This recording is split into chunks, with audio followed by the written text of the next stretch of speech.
दोस्तों, अक्सर हमारा दिमाग विचारों से भरा रहता है। हम लोगों के बारे में, अपने बारे में, अपने काम के बारे में, परिवार के बारे में और वो सब सोचते रहते हैं जो हमारे दिमाग में भरा रहता है। वह कभी भी साफ नहीं होता है और इसीलिए हमें वह सब बार बार याद आता है और हम दुखी और चिंतित रहते हैं। लेकिन इस कहानी से आप अपने मन को अच्छी तरह से साफ कर पाएंगे।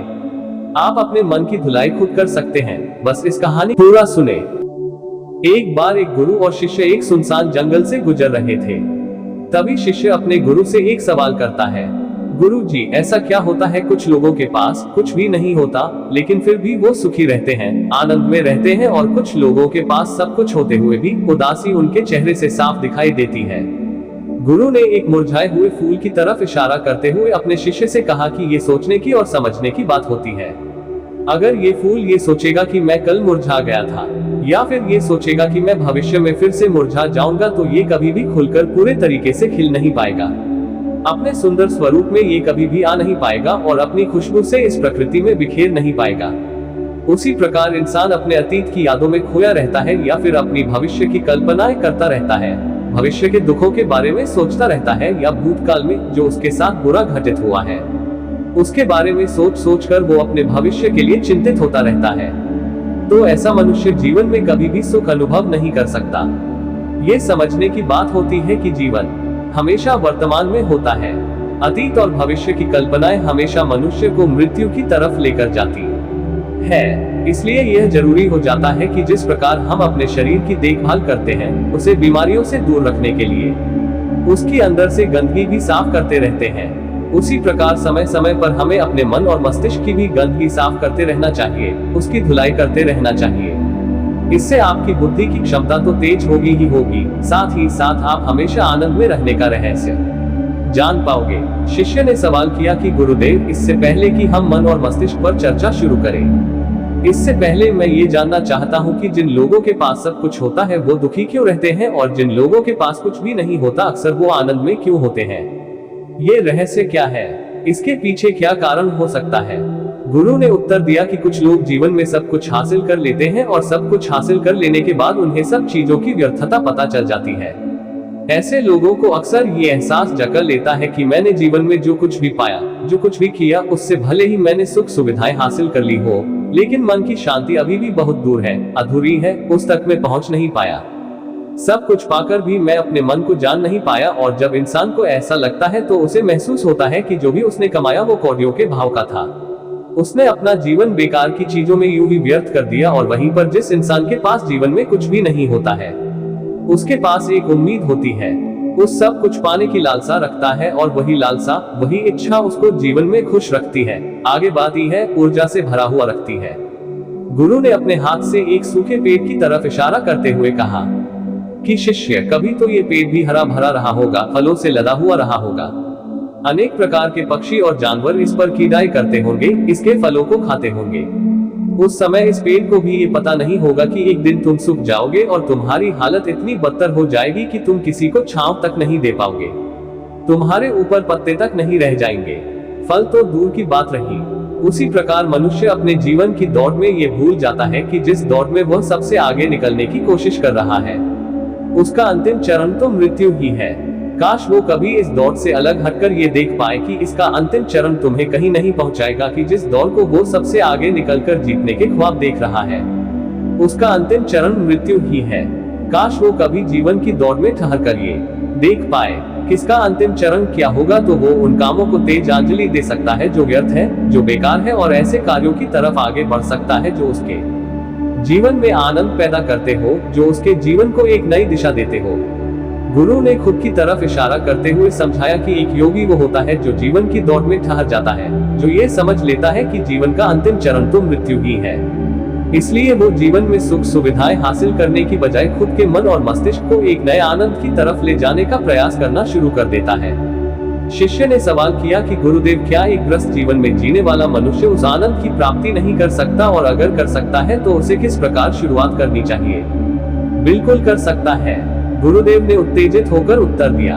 अगर सभी मनुष्य उस आनंद की प्राप्ति के लिए योगी बनने का निश्चय कर ले तो इससे तो प्रकृति का चलन ही रुक जाएगा, उसकी जो व्यवस्था है वो बिगड़ने लगेगी। एक सच्चा योगी अपने जीवन में खोज करता है और खोज करने के बाद वो ग्रस्त जीवन में किस प्रकार आनंद को प्राप्त किया जा सकता है, वो तरीके सभी को बताता है ताकि मनुष्य अपने ग्रस्त जीवन का पालन करते हुए उस आनंद की प्राप्ति भी कर सके। गुरु ने खुद को संबोधित करते हुए उत्तर दिया कि मैंने अपने जीवन में जो खोज की है उसके अनुसार मनुष्य को समय समय पर अपने मन और मस्तिष्क की सफाई करते रहना चाहिए।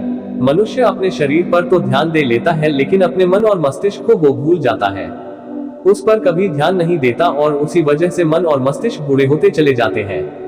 उनमें जवानी नहीं रह जाती और जब उनमें जवानी नहीं रह जाती तो उनमें नयापन और ताजगी नहीं रह जाती, जिसकी वजह से एक इंसान उदासी से भर जाता है। मन और मस्तिष्क की गंदगी क्या होती है, पहले मैं तुम्हें ये बताता हूँ। हर मनुष्य के जीवन में कुछ ऐसी घटनाएं घटती हैं जिनका उसके मनोमस्तिष्क पर बहुत गहरा असर पड़ता है। वो जीवन पर्यंत उन घटनाओं को भुला नहीं पाता है और वही घटनाएं उसके मन में पूरी तरह से पक्की बैठ जाती है, जो उसके मन में गांठ पैदा कर देती है और भविष्य में जब भी वो कोई काम करेगा तो ये घटनाएं उसको प्रभावित करेगी, उसके विचारों को, उसके निर्णय को पूरी तरह से बदल कर रख देंगी। ऐसे मनुष्य की दृष्टि भी भ्रमित हो जाती है, वो सत्य स्वरूप को नहीं देख पाता, वो चीजों को उन घटनाओं से जोड़कर भ्रमित तरीके से देखता है।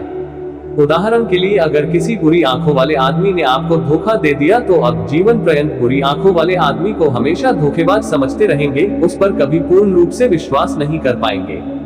लेकिन समझने की बात यह होती है कि जिस इंसान ने आपको धोखा दिया वो धोखा आपको बुरी आंखों से नहीं मिला, वो उस इंसान के स्वभाव से मिला, लेकिन उस इंसान के स्वभाव से हमारे दिमाग में उसका एक चित्र छप गया, उसकी एक छवि बन गई और वो छवि दूसरे आदमी से जब हम संपर्क करते हैं तो बीच में एक दीवार की तरह खड़ी हो जाती है और इसी वजह से दो लोगों के बीच प्रगाढ़ संबंध स्थापित नहीं हो पाते।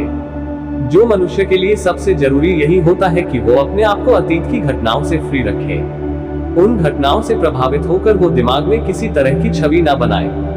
कुछ लोग इस बात पर ये सवाल खड़ा कर सकते हैं कि फिर जीवन के अनुभव किस काम आएंगे, लेकिन समझने की बात ये होती है कि हम जीवन के अनुभवों से भी भ्रमित तरीके से ज्ञान लेते हैं, सही तरीके से उनसे सीख ले ही नहीं पाते। ठीक उसी प्रकार जिस तरह उस बुरी आंखों वाले की आंखें जिम्मेदार नहीं थी, धोखा देने के लिए उसका स्वभाव जिम्मेदार था, लेकिन मनुष्य अपने अनुभव में उन बुरी आंखों को याद रखेगा, उस स्वभाव को भूल जाएगा। शिष्य अपने गुरु की बातों में इतना खो गया कि उसे चलते चलते जंगल के रास्ते में पड़े हुए कांटे दिखाई नहीं दिए और अचानक उसके पैर में एक कांटा चुभ गया। गुरु ने उसका कांटा बाहर निकालते हुए उससे पूछा, ये कांटा तुम्हारे पैर में क्यों लगा? इसके पीछे तुम किसे जिम्मेदार मानते हो? गुरु ने कहा कि तुम मुझे भी जिम्मेवार मान सकते हो, क्योंकि मैं तुम्हें एक बातें सुना रहा था। क्या तुम खुद को भी जिम्मेवार मान सकते हो कि तुम मेरी बातों में इतना खो गए कि तुम्हारा रास्ते पर ध्यान ही नहीं रहा? क्या तुम इन पैरों को जिम्मेदार मान सकते हो जिन्होंने ये कांटे इस रास्ते पर बिछा दिए? शिष्य ने उत्तर दिया कि गुरुदेव, इसमें मैं खुद को ही जिम्मेवार मानता हूँ, क्योंकि आप तो अपना काम कर रहे थे और इस पेड़ ने भी अपना काम किया, पर मैं अपना काम पूरे होशपूर्वक नहीं कर पाया। अगर मैं चलने पर ध्यान लगाए रहता, अगर मैं आपकी बातों में पूरी तरह से खो नहीं जाता तो मुझे ये कांटा कभी नहीं लगता। इसमें पूरी तरह से मेरी ही गलती थी। गुरु ने अपने शिष्य की पीठ थपथपाते हुए आगे कहना शुरू किया कि जो घटनाएं हमारे मन को प्रभावित करती है, जरूरी हो जाता है कि उन घटनाओं को हम किसी भी तरह अपने मन से बाहर निकाल दें, और उसके लिए सबसे सरल तरीका है कि अपनी भावनाओं को व्यक्त करना सीखो। उसे अपने दिल में, अपने मस्तिष्क में बिठाकर मत रखो। जब तुम किसी दूसरे मनुष्य के सामने अपनी भावनाओं को व्यक्त कर देते हो तो तुम्हारे मन का बोझ हल्का हो जाता है। कुछ लोगों का स्वभाव ऐसा होता है कि वो अपने मन की बात किसी को नहीं बताते। ऐसे लोग अक्सर अपने अंदर ही अंदर दुखी होते रहते हैं, लेकिन वो अपने मन की बात किसी दूसरे आदमी के सामने नहीं बताते। इसके उलट कुछ लोग ऐसे भी होते हैं जो अपने मन में किसी भी बात को रख नहीं पाते। उनके साथ कुछ भी अच्छा या बुरा होता है, वो अपने मन की बात, अपनी भावनाओं को दूसरों के सामने व्यक्त कर देते हैं। और तुमने खुद महसूस किया होगा कि जो लोग अपने मन की भावनाओं को व्यक्त कर देते हैं वो जीवन में ज्यादा आनंदित रहते हैं। कभी भी प्राकृतिक रूप से आए हुए वेग को रोकना नहीं चाहिए। जिस वेग को हम रोकने की कोशिश करते हैं वो वेग हमें अंदर से ही खाने लग जाता है। अगर तुम्हारा मन किसी बुरी घटना पर रोने का हो रहा है तो चीख चीख कर रो, अपने आप को रोको मत, उस वेग को पूरी तरह से बाहर आने दो। अगर किसी दूसरी घटना पर तुम्हारा मन खुश होने का, आनंदित होने का हो रहा है तो पूरी तरह से नाचो गाओ, जिससे कि तुम उस वेग को बाहर निकाल सको। और जब वो वेग अपनी पूरी गति के साथ बाहर आ जाता है तो पीछे छोड़ आता है एक खालीपन, एक अकेलापन, एक शांति। एक मौन एक अनुभूति गुरु ने शिष्य को समझाते हुए बताया कि जिस प्रकार तेज रफ्तार से चलता हुआ पानी अपने वेग से आने वाली सभी बाधाओं को तोड़ देता है, उसी प्रकार हमारे अंदर भावनाओं का उठने वाला अगर बाहर नहीं निकाला गया, अगर हमने बांध बनाने की कोशिश की तो वो उस बांध को तोड़ देगा और उस बांध को तोड़ने के बाद उसका कचरा हमारे मन के अंदर ही ठहर जाएगा, जो हमारे मन को दूषित कर देगा, उसको गंदगी से भर देगा।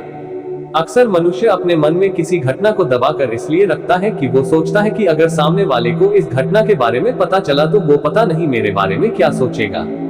इसी विचार की वजह से वो अंदर ही अंदर खुद दुखी होता रहता है, लेकिन सामने वाले को वो कुछ भी नहीं बताता। लेकिन एक बार अगर वो हिम्मत कर सकता है, शुरुआत कर सकता है, जो उसका पूरा जीवन परिवर्तित हो सकता है।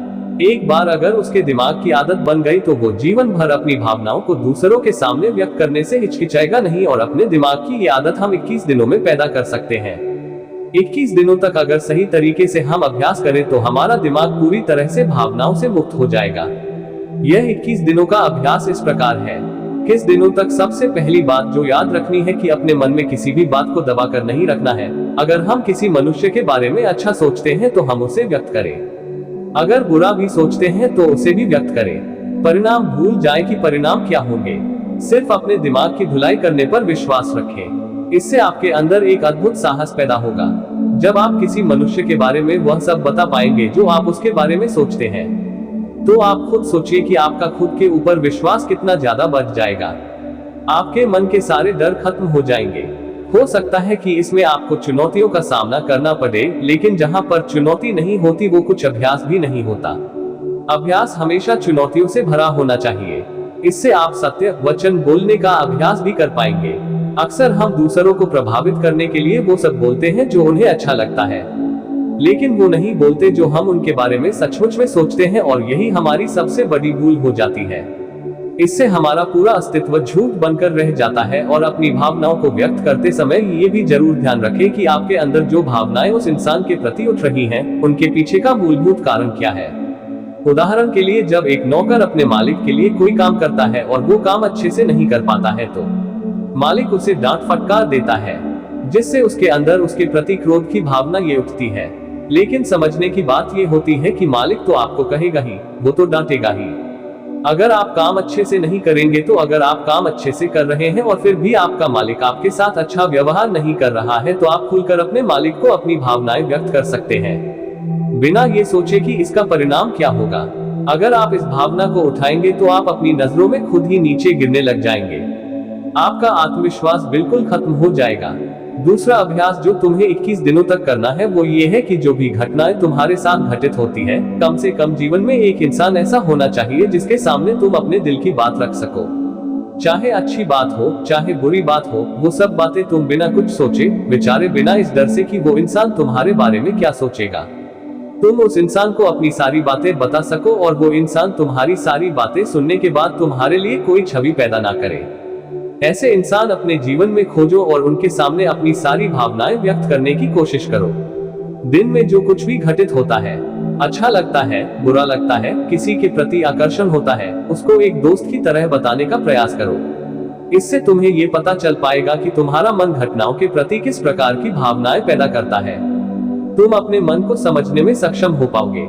जब तुम किसी दूसरे आदमी को ये सारी बातें बताते हो तो तुम खुद भी अपनी प्रतिक्रिया रोके उस घटना के प्रति तुम्हारा क्या रवैया रहा है, उसके प्रति खुद का आकलन भी कर पाते हो। और तीसरा अभ्यास जो तुम्हारे मन को खाली रखेगा वह है योग निद्रा का अभ्यास। योग निद्रा किस प्रकार लेनी है, किस प्रकार उसका अभ्यास करना है, वो वीडियो इस वीडियो के खत्म होते ही चल जाएगी। जिन लोगों को वो सुनना है तो आप उसको सुन सकते हैं। ये चर्चा खत्म होते होते गुरु और शिष्य उस जंगल को पार करके अपने आश्रम में पहुंच चुके थे। तो दोस्तों, उम्मीद करता हूँ आपको इस कहानी से एक अच्छी सीख मिली होगी। ये कहानी आपको कैसी लगी हमें कमेंट बॉक्स में कमेंट करके जरूर बताएं, और साथ ही इस कहानी को अपने दोस्तों के साथ जरूर शेयर करें ताकि उन्हें भी इस कहानी से कुछ सीखने